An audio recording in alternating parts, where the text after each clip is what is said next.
દ્વિતીય અધ્યાય સાંખ્યયોગ. સંજય ઉવાચ તમ તથા કૃપયાવિષ્ટમશ્રુ પૂર્ણાકુલેક્ષણમ વિસીદંતમિદં વાક્યમુવાચ મધુસૂદનઃ. સંજય બોલ્યા, આ પ્રમાણે કરુણાથી ઘેરાયેલા તેમજ આંસુ ભરેલા અને વ્યાકુળ નેત્રોના તથા શોક કરતા તે અર્જુનને ભગવાન મધુસૂદને આ વાક્ય કહ્યું.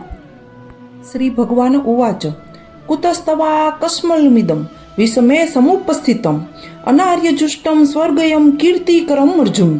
શ્રી ભગવાન બોલ્યા, હે અર્જુન, તારા જેવા સુરવીરને અસમયે વિષાદ માટે અયોગ્ય એવી રણભૂમિમાં આવો મોહ ક્યાંથી થયો? કારણ કે ન તો આ શ્રેષ્ઠ પુરુષોએ આચરેલો છે, ન તો સ્વર્ગ આપનારો છે, કે ન તો યશ આપનારો છે. ક્લેબ્યમાસ્મ ગમઃ પાર્થ નૈતત્યુપપદ્યતે ક્ષુદ્રમ હૃદયા દૌર્બલ્યમ ત્યક્તત્વતિષ્ઠ પરંતપ. આથી હે પાર્થ, નપુસકતાને વશ ન થા, તને એ શોભતી નથી. હે શત્રુઓને તપાવનાર, હૃદયની આ તુચ્છ દુર્બળતાને ત્યજીને યુદ્ધ માટે ઊભો થઈ જા. અર્જુન ઉવાચ કથમ ભીષ્મમહં સંખ્યે દ્રોણમ ચ મધુસૂદન ઈશુભિઃ પ્રતિયોત્સ્યામિ પૂજાહાર વરિસૂદન. અર્જુન બોલ્યા, હે મધુસૂદન, રણભૂમિમાં હું બાણોથી કઈ રીતે ભીષ્મ પિતામહ અને દ્રોણાચાર્ય વિરુદ્ધ લડીશ? કેમ કે હે અરિસૂદન, તેઓ બંને પૂજનીય છે. ગુરુન હત્વા હિ મહાનુભાવાન શ્રેયો ભોક્તુમ ભૈક્ષ્યમપીહ લોકે હત્વાર્થ કામાસ્તુ ગુરુની હેવ ભુક્જ્ય ભોગાન રુધિર પ્રદિગ્ધાન. માટે હે આ મહાનુભાવ ગુરુજનોને નહીં હણીને હું આ લોકમાં ભિક્ષાવૃત્તિ વડે જીવન નિર્વાહ કરવાનું પણ કલ્યાણકારી જ સમજું છું.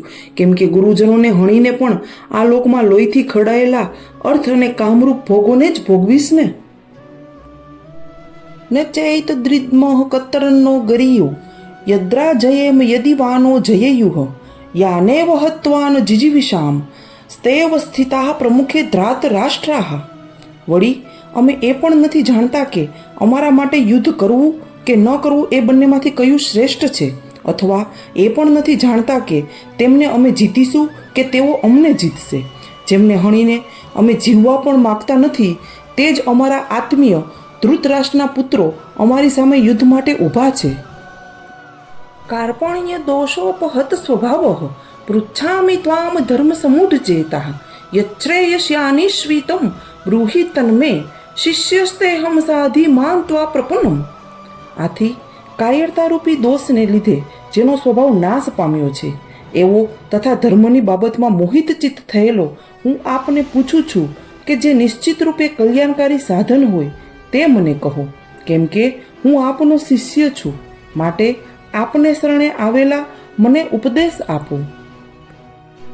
નાહિ પ્રપશ્યામિ મમાપુ નુધ્યાદ યછોક્કમુચ્છો ક્ષણમિન્દ્રિયાણામ અવાપ્ય ભૂમાવસ્પત્નમૃદ્દમ રાજ્યમ સુરાણાપી ચાધિપત્યમ. કેમ કે પૃથ્વીનું નિષ્કંટક અને ધન ધાન્યથી સંપન્ન રાજ્ય તેમજ દેવતાઓનું આધિપત્ય પામીને પણ હું એવો ઉપાય નથી જોતો જે મારી ઇન્દ્રિયોને સૂકવનારા શોકને નિવારી શકે. સંજય ઉવાચ એવ મુક્ત્વા ઋષિકેશમ ગુડાકેશઃ પરંતપ નયોત્સ્ય ઇતિ ગોવિંદ મુક્ત્વા તૃષ્ણીમ બભુવઃ.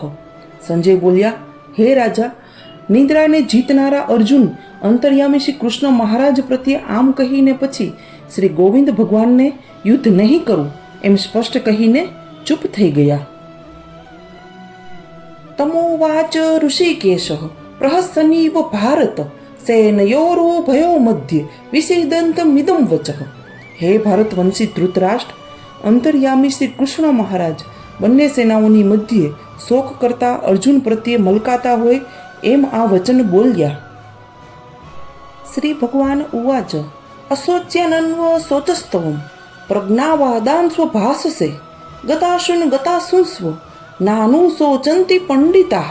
શ્રી ભગવાન બોલ્યા, હે અર્જુન, જેમના માટે શોક કરવા યોગ્ય નથી તેમના માટે તું શોક કરે છે અને જ્ઞાનીજનો જેવા વચનો બોલે છે, પરંતુ જેમના પ્રાણ જતા રહ્યા છે તેમના માટે કે જેમના પ્રાણ નથી ગયા તેમના માટે જ્ઞાનીજનો શોક નથી કરતા. ન ત્વેવાહમ જાતુ નાસનમ ત્વમ નેમે જનાધિપાહ ન ચૈવ ન ભવિષ્યામઃ સર્વે વયમતઃ પરમ. હું કોઈ કાળમાં ન હતો એવું નથી, તું ન હતો કે આ રાજાઓ ન હતા એવું પણ નથી, અને એવું પણ નથી કે હવે પછી આપણે બધા નહીં હોઈએ.